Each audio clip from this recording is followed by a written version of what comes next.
사도신경으로 신앙 고백하겠습니다. 나는 전능하신 아버지 하나님, 천재 창조주를 믿습니다.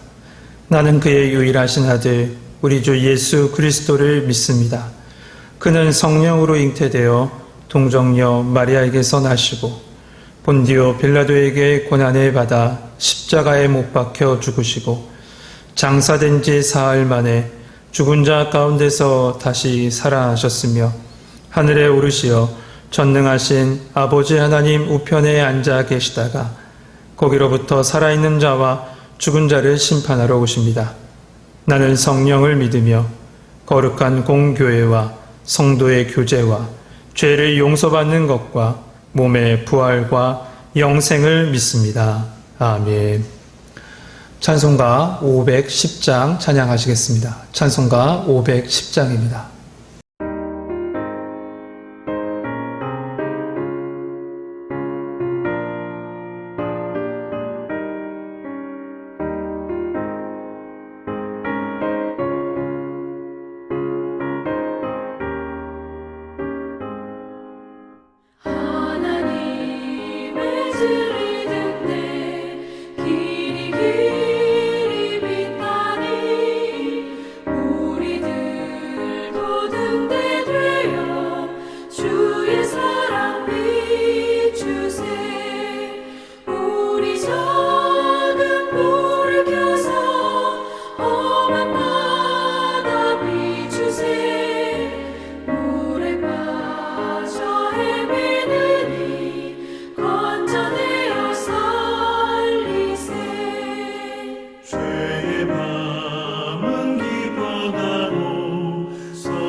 오늘 우리에게 주신 하나님의 말씀은 마태복음 12장 14절에서부터 21절에 주신 말씀입니다.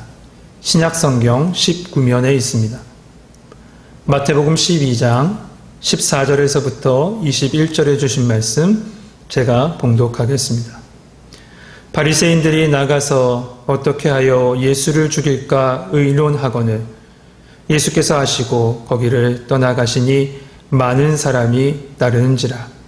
예수께서 그들의 병을 다 고치시고 자기를 나타내지 말라 경고하셨으니 이는 선지자 이사야를 통하여 말씀하신 바 보라 내가 택한 종 곧 내 마음에 기뻐하는 바 내가 사랑하는 자로다.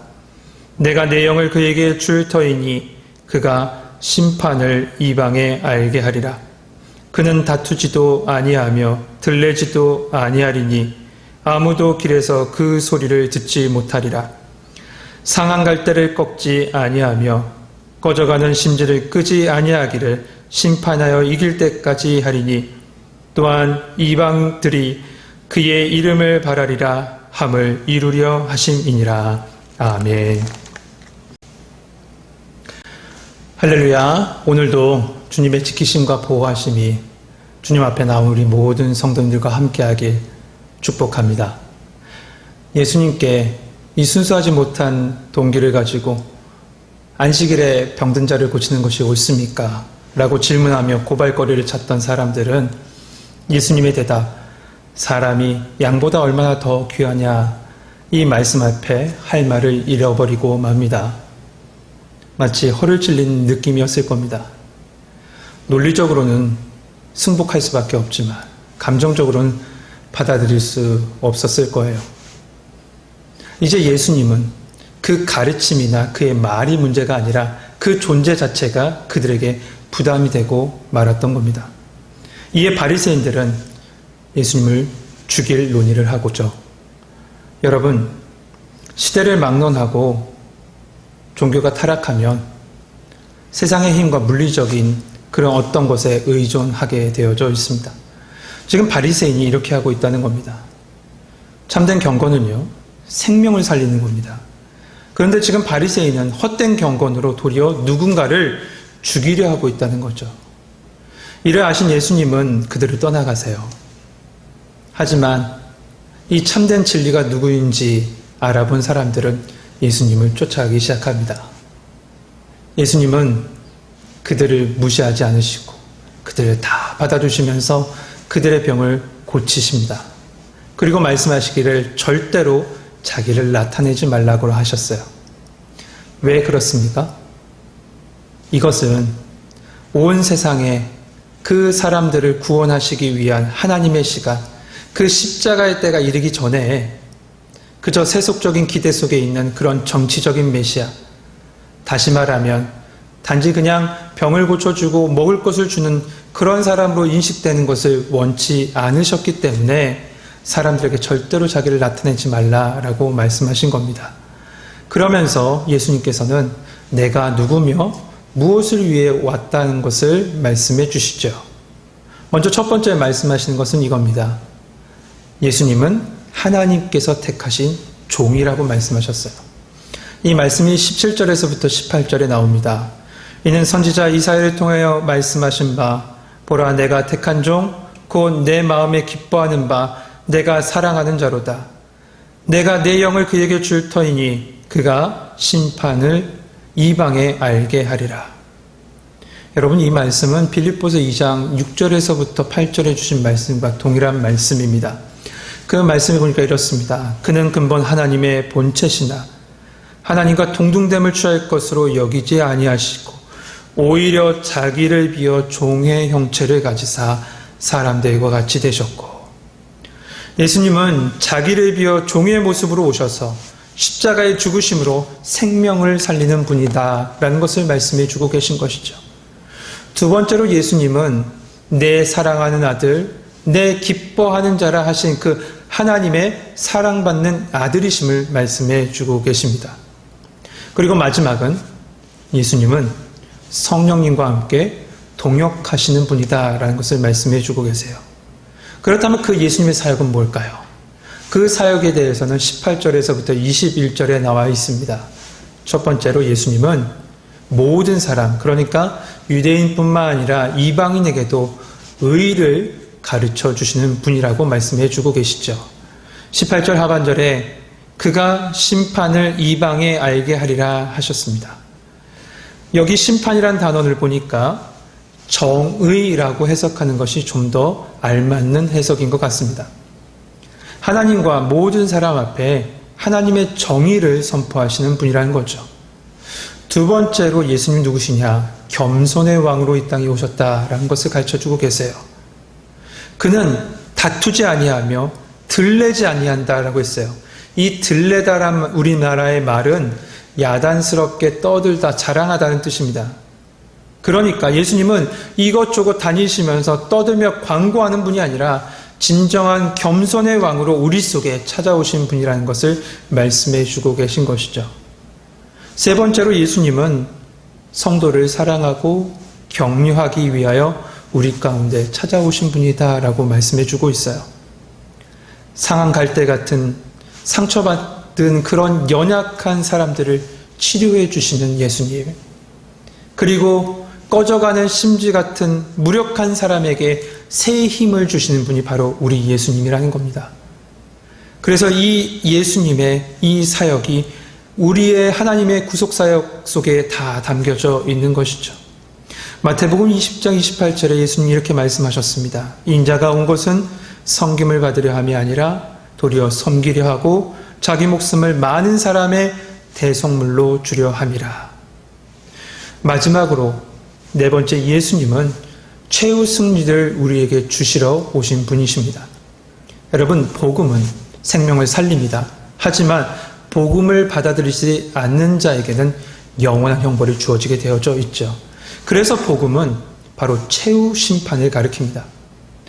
그러므로 예수 그리스도의 십자가 복음을 받아들이는 자는 바로 최후 승리를 얻는 자가 되는 겁니다. 사랑하는 성도 여러분, 예수님은 누구십니까? 예수님은 나를 위해 이 땅에 오셨습니다. 예수님은 나를 위해 십자가 지셨습니다. 예수님은 나를 위해 부활하셨어요. 그리고 우리에게 참된 평안과 참된 생명과 최후 승리를 주시는 그리스도시요 하나님의 아들이십니다. 여러분, 세상은 이 십자가 복음을 거부합니다. 하지만 우리는 이 복음 안에서 생명을 얻게 되는 줄 믿습니다. 이 생명의 근원 되신 예수 그리스도를 붙잡으시고 오늘도 승리하시는 우리 성도님 되시길 주님의 이름으로 축복합니다. 기도하겠습니다. 사랑의 하나님, 이처럼 낮은 자에게 그 하나님께서 찾아와 주시니 너무나도 감사합니다. 하나님, 예수 안에 우리의 생명과 삶의 모든 것이 담겨져 있음을 믿고 고백하오니 이 믿음의 고백 속에 오직 주님만 붙잡고 삶에서 예수 바라보며 살아갈 수 있도록 도와주시옵소서. 주님, 이 나라와 이 민족과 세계를 고쳐주시옵소서. 이 코로나의 역병을 속히 물러가게 하여 주시사 예배가 회복되게 하시고 삶이 회복되게 하여 주시옵소서.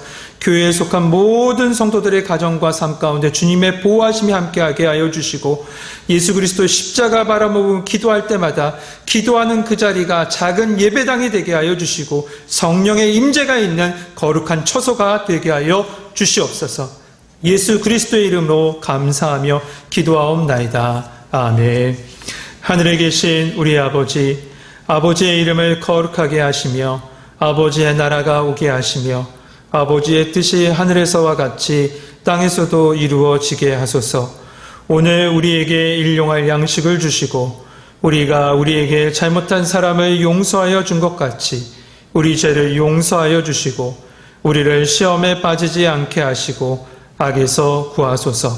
나라와 권능과 영광이 영원히 아버지의 것입니다. 아멘.